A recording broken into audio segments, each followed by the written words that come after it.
I was babysitting my niece once whilst I was staying at my brother's place, and they had a baby camera set up so I could see her on the little TV it came with. I was studying and started to doze off when I heard someone whispering and realised it was coming through the monitor. I thought initially it could be some kind of feedback or something, but when I looked at the TV there was a dark shadow near her crib. I've never been more terrified in my life, but that shadow was clearly there and it had not been there before. I ran to a room and had a look around and saw nothing, but I took her the hell out of there.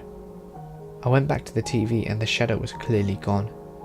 I told my brother what happened and he pulled me aside and told me not to mention it to my sister-in-law because she'll freak out, but that he'd seen the same thing several times now, with the same whispering. They stayed in that house for about 4 more years, and when my niece was just learning to talk she would tell her mum, "Special friend." To this day it scares the shit out of me. When they moved out, my brother told me that my niece had become inconsolably sad because she would miss her friend. Her mum would tell her that she could bring him along, and all that she would say is that he couldn't leave the house. We've never to this day told her about that damn shadow, and she apparently never saw it. I moved into a new house over winter, my first actual house that I owned on my own, so I was pretty stoked. And we just had our second kid a week before signing.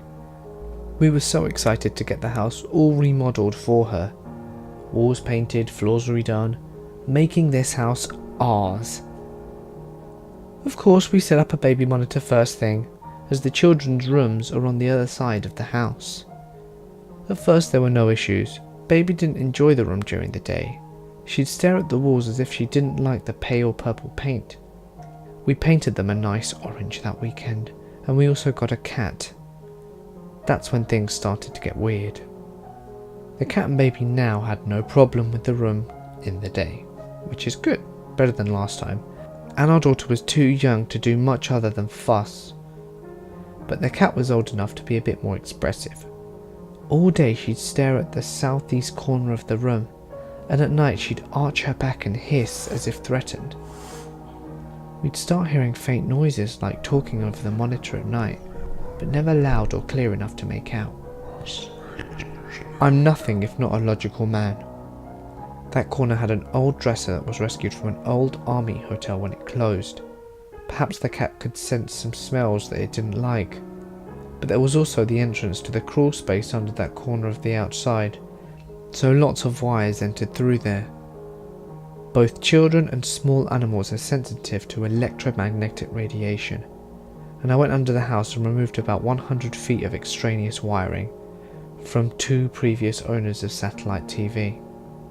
That meant I rewired the whole section of the house to eliminate possible interference and replace old wires with shielded cables. We also just moved the dresser in case. And yet the noises didn't stop. They grew more frequent and the cat refused to go into that room during the day.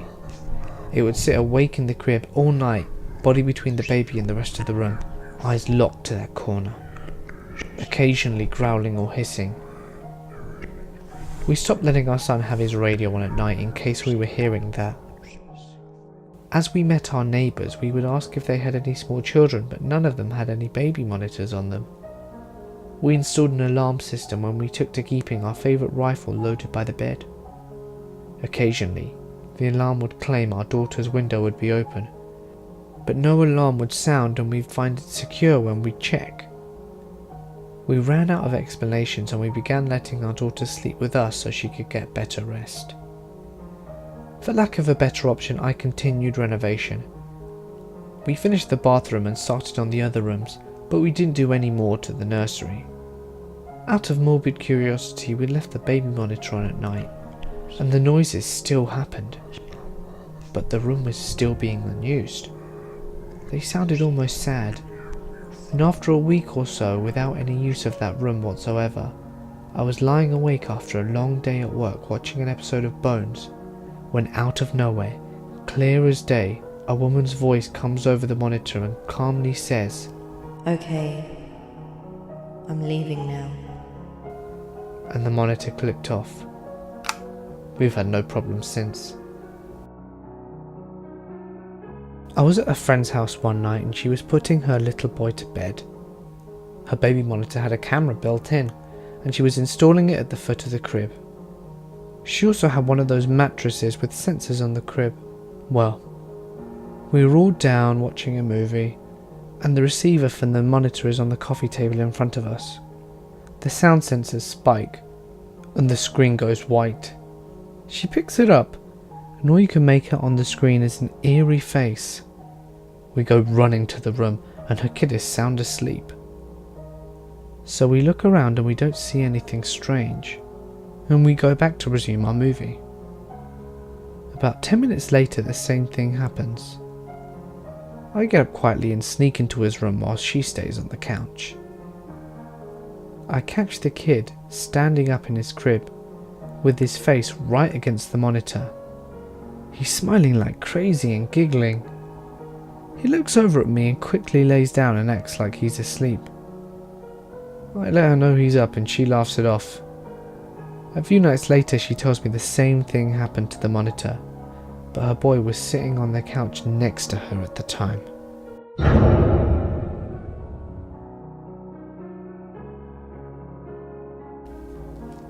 Okay, so my daughter is now almost 2 and has since moved into her own room. We have one of those video monitor things where you can see and hear the baby on the little TV thing, or you can just turn the picture off and get sound. So one night, maybe a month ago, I'm sitting in bed scrolling through Reddit or something and I start hearing my daughter babbling to herself. Now it's really late, like 1 or 2 in the morning, much later than she should ever be awake, unless something is wrong or she's sick, or cutting a tooth or something.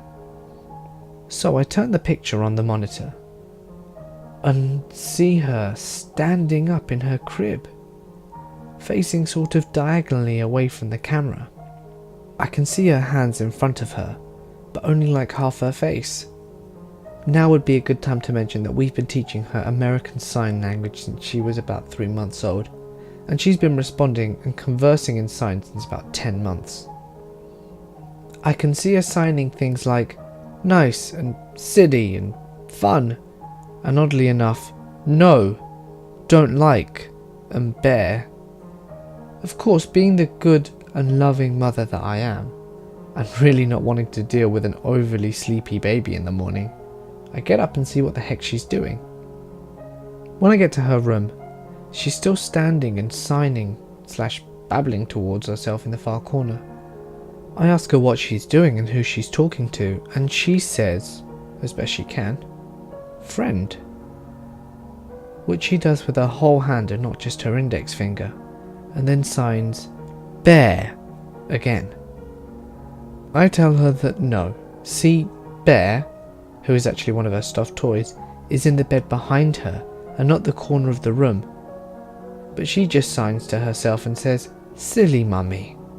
I can see she's wide awake, and I sit down in the rocker next to her bed and try and figure out what woke her, but all that she tells me is, friend, bear, and occasionally ducks down like she's hiding and making shh noises.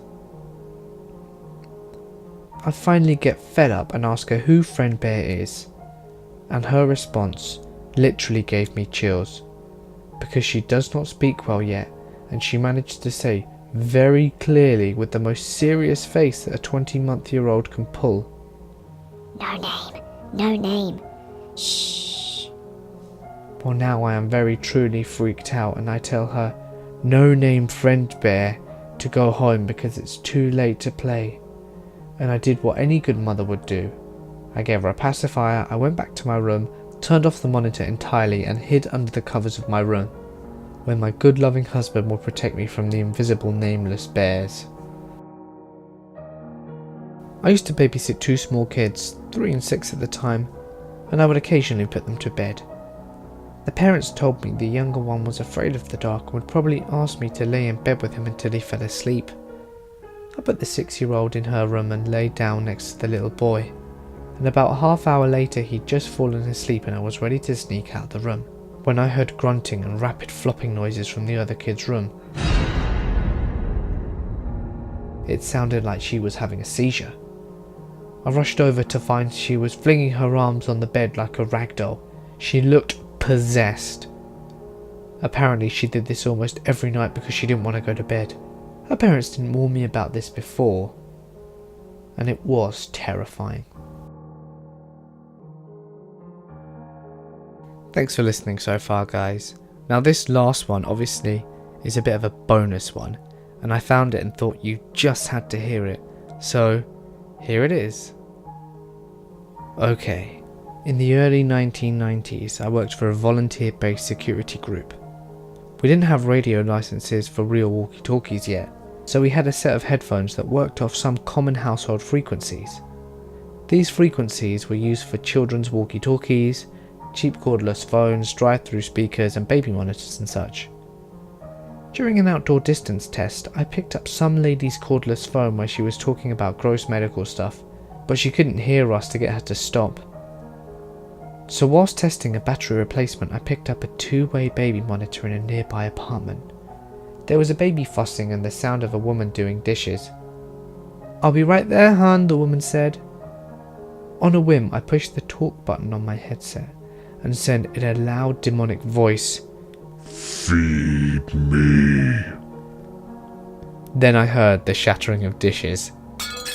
That was hilarious when I was 21. But now, I kind of feel a little bad. Sorry, lady stranger. Hey guys, it's Mort here and thank you so much for listening. I hope you all enjoyed that light-hearted ending to the video today. I found it so perfect I just had to share it. And we can all probably agree that you may never look at a baby monitor in the same way again. This is carrying on from the theme of children being creepy. So if you haven't seen the last video, be sure to go check it out with those helpful links on screen now. Go on. If you have an experience you want to share, be sure to send it to my email, which can be found in the description below. I can't wait to feature your experiences. Just lastly guys, I can't believe we've nearly hit 500 subscribers. So if you haven't subscribed, now's the time. But just thank you to each and every one of you for watching and liking this. Your support really means the world to me. And something so small as a like or comment really makes a difference. So thank you guys. You're all awesome and I hope you have a good night wherever you are. But until then, I'll catch you in the next one.